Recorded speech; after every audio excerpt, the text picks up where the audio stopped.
Mugallim lakamly öňkü opozitsioner Rozmurat Gurbanturdiýew. Arkada tarapyndan niýetlenen ýolla maňa we maşgalama bir ýer tapylar. 2020-nji ýyldan bäri merkezi Türkiýe bolup durýan türkmen protest hereketi çynlakay krizisi başdan geçirýär.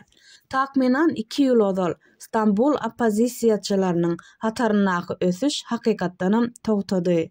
Gynansaňam, soňky döwürde täsirli halkara ara gatnaşyp gurup bilmediler ýa-da işlerini Türkmenistanyň çägine geçirip bilmediler. Hereket kiçi toparlara bölünni. Olar raýatlaryň hukuklary uğruna göreşmegiň we rejimi halkara derejesinde paş etmegiň ýerine özara agressiv agzalalyga ünsi jemlediler. Türkmenistanyň ýöriýte hyzmatlarynyň emigrantlaryň arasynda bu hili agzalalygy gönden göni öjükdirýändigine ananmaga esas bar.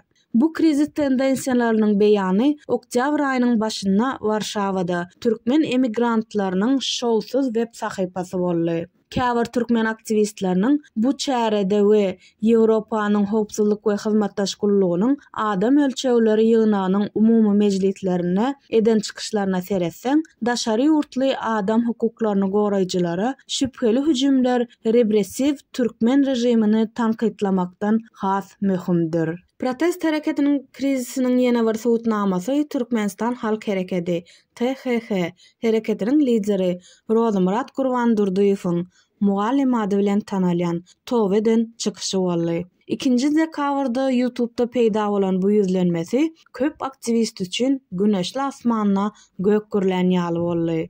Mundan öň 4 ýyl töwereg wagtary Mugallim özüni opozisiýa THH-nyň lideri diýip yglan etdi we onlarça wepaly türkmeniň onuň töweregine üýşenligini aýtdy. Inni öňkü aýdanlarynyň tersine THH-nyň syýasy gurama ýa-da opozisiýa hereketi däldigini, ýöne hiç haçan lideri bolmadyk resmi däl topardygyny öňe sürýär.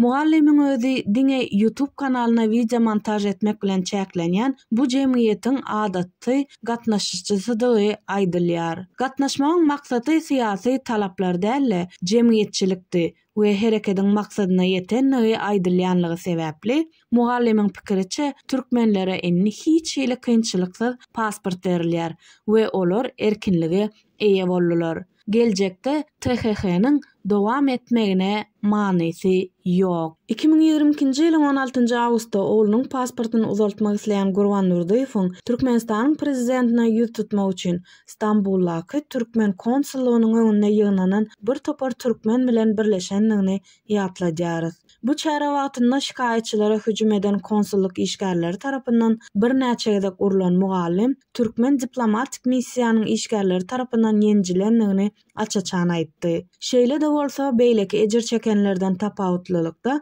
polisiýa arz etmedi. Şolun şaýatlaryň ýadyna düşüşi ýaly ol derrew wakadan ýyda çekildi. Emma gyska wagtyň içinde sosial ulgamlar arkaly hüjüme gatnaşan konsullugyň işgäri Merdan Mustakowy tankytlap başlady. Inni Mugallim Türkmenistanyň Türkiýedaky ilçisine 2022-nji ýylyň 22-nji oktýabrynda ogly Şamiliň poçta arkaly uzaldylan pasport alandygy üçin çuňur minnetdarlyk bildirýär. Ma'lum bolşaýaly konsulluk tarapyndan arza berejeginiň Türkiýedaky öý salgysyna türkmen pasporty iýerilen ýeketek ýagdaýy. Şu ýylyň ýazyna Şamil täzelenen pasporty bilen deportasiýa merkezine düşdi.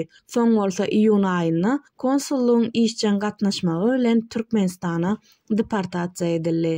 Bu wakalardan soň Mugallimiň aýaly awgust aýynda watanyna gaýdyp geldi. Bu maşgalany tanaýan adamlar onuň üçin aladalanýardylar. Sebäbi ol ozal türkmen aktivistleriniň dürli online forumlaryna gatnaşypdy. Şeýle de bolsa Aşgabat howa menziline galan ýolagçylar düýpli barlygdan geçirilýärkä, onuň üçin ýaşyl koridor gurnaldy. Özünün Toweden videosunda Mugallim konsulluk işgärleri Amanowdan, Annaýewdan we olaryň garnaşlaryndan bagyşlanmagyny soraýar we bu adamlaryň kimdigini uzun sanap geçýär. Mugallim ýokarda azalan konsullugyň işgäri Merdan Mustakowa aýratyn minnetdarlyk bildirýär. 2022-nji ýylyň 16-njy awgustynda bolan waka wagtynda ony biýawry sözler bilen kemsedipdi we bir näçe gezek urupdy. Aýdylşyna görä Mustakif bilen onuň arasyndaky düşünşmezlikleriň hemmesi şahsy häsiýete eýe bolup, mundan başga-da olar uzak garyndaşlarmyşyn.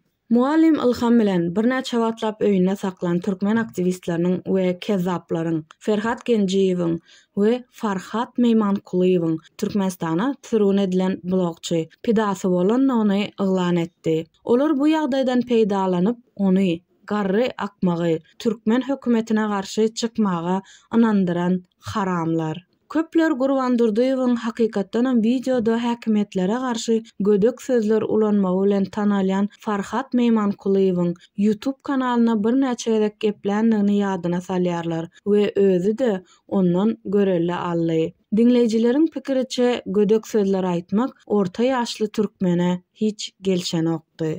Toweden video habarynyň soňunda muallim arkada tarapyndan niýetlenen serdaryň giň ýoluny ýöremäge çagyrýar. Onuň sözlerine görä, halkyň tolsan göterimi serdara şöhrat diýip gyýyrsa, onda ol we maşgalasy halk bilen bilelikde häzirki rejim üçin. Beýlekler oňa gollaw bermeli. Muallimiň özü bolsa, adamlar bilen şol ýoldan ýöremeli. Habarlara görä, öňkü opozisiýa lideri häzirki wagtda Türkmenistanyň Halk Hereketi YouTube kanalynaky iň gödök çykyşlaryny kem-kemden pozýar. Aktivistler muallimiň soňky döwürlere çenli meýilnamalary bilen gyzyklanmagyny dowam etdirendigini, dürli toparlara we söhbetdeşliklere goşulandygyny, aktivistleriň arasynda dawa jenjelleri edip öz pozisiýasyny açaçan beýan edendigini aýdýarlar. Birdenem şeýle ýitiri öwrüm boldy. Sebäpleri barada çaklama etmäýin. Okujular öz netijelerini çykarsynlar. Taýarlan Türkmen depderleri. Salam aleykum vatandaşlar. Yine bugün ben yine siz bilen efirde. Bugünkü videomun teması aşağında görüşünüz yazgı temanın adı. Benim konsulum beni vurdu. Hakikaten beni dün 16. Ağustos'ta İstanbul'daki Türkmenistan'ın konsulluğu bizi şu yere varan Türkmenleri 4-5 tane Türkmenleri vurdu. Vardık. Biz hiç bu zatlar kellemize gelmedi. Bizi barsak şu zatlar için prezidente hat yazanımız için bizi urarlar deyip ama hatta bizim avrayımız olmasa da hiç şuların önünde prezidentimizin avrayı vardır deyip bardık. Yok. Prezidentem onların yanında hiç avrayı yokken. Yurdu bizim prezident dolantırmayan eken. Yurdu Raşid Meredov eken. Kto doma hazayin diyara Raşid Meredov hazayin eken. Yine şunun berdeki işgərləri bizi tutup vurdu. Bu taraftan neme geldi o? Merdan Mustakif diyeni geldi. Yanında da bir giden adam bilen geldi. Ben indi onun adamları deyip pikirim etmedik. Hem ak futbol kalıplar geldi de. Geldi. Dan aramıza geldiler. Son beni izle durun. Ben indi onların arkasında kaldım. Arkasında. Son geldiler de sen ne meslimadede otursun deyip onun yanınca 2 tane polis geldi de Yankul Nemen'in advokatın elinin arkasına kanırdılar. De içeri kanırdı böyle bu Yankı şu Mustakifler yanında gelen oğlanlar bilen bizim oğlanları içeri itip başladı Nemen'in içine. Şu cayın içine de konsulun içine itip başladı. Girecek ol. Onun yanınca bizim oğlanlarımızdan başartmayın iza kaçacak oldular ve girmeyecek olup. Bu arada son şu iza kaçan zamanım Yankı şu Mustakif var ya şu Nemen, Merdan Mustakif yani. Şu Nemen'i vurup başladı. Atamura Saparfı. Şu 2-3 yüzek vurdu. Her vuranda şu elinde yumruğunda bir zat var eken şunun. Her vuranda bir yerini çaptım anlayın. Ben gürü oturdum. Önümde benim 3 metre 4 metre önümde bol oturan zatlar. O yanınca 3 tanesi bu Nemen Alşehir diyen vatandaşımıza asıldılar. Bu bilen Nemen bunu vurup başladılar. Şu arada bunun Nemen'in kızılganı oldu Atamura'nın yüzü. Bu aşağı eğilenemiş oldu. 10 sanısı var yumrukla vurup başladı. Arkalarını depi vurup. Ben bu yağdayı gördüm de. Ben aytım mezmenem şu yerde urar ben sağlığım yok. Ben ölüp kalarım diyen fikir geldi de kelleme. Ben aytım şu yerden çıkayım deyip. Bu yere çıksam. Karasam. Şu konsulun başlığı baş konsul var ya. Şu adamları alıp geleneken. Şu kimi urmalı kendini gürkezip dur. Yine bunu uğran. Onun için beni gördü. Beni gördü de. Yine buna vurun deyip görkezdi ne şuna. Barmağı bilen görkezdi. Onun için üstten dayo yigit, yaş yigit men üstüme karab, men yağdayı sıraz atsın dettim de duran ne men yağdayı atsın dettim de kaçtım. Kaçtım izimden yetip yengseme vurdular burmuş ya depip kaldılar. İşgal kapı çeldi, ılgap bardım da şöyle izimden ayrılanını bildim. Şimdi ben halkım hayız taraf olsa, şu halk nire olsa benim halk bilen gidecek. Evet, hazır halkımız şu Arkadağlı serdarımıza şokrat deyip 90% halkımız yor. Hava. Menem şu halkın arasında ben sevmiyorum ama da şu Arkadağlı serdarımızın şu geniş yolunda benim şu geniş yolunda ben sevmiyorum içinem yer tapılar. Ben şu halkım nerede olsa menem şu yerdinde. Hava. Onun için indi hava. Şunun yalı fikire geldik. Hava hemen izlem çağıran halk olup. Ben bu hakta yana video çekmeye mümkün. Öz düşüncelerimi aydıp.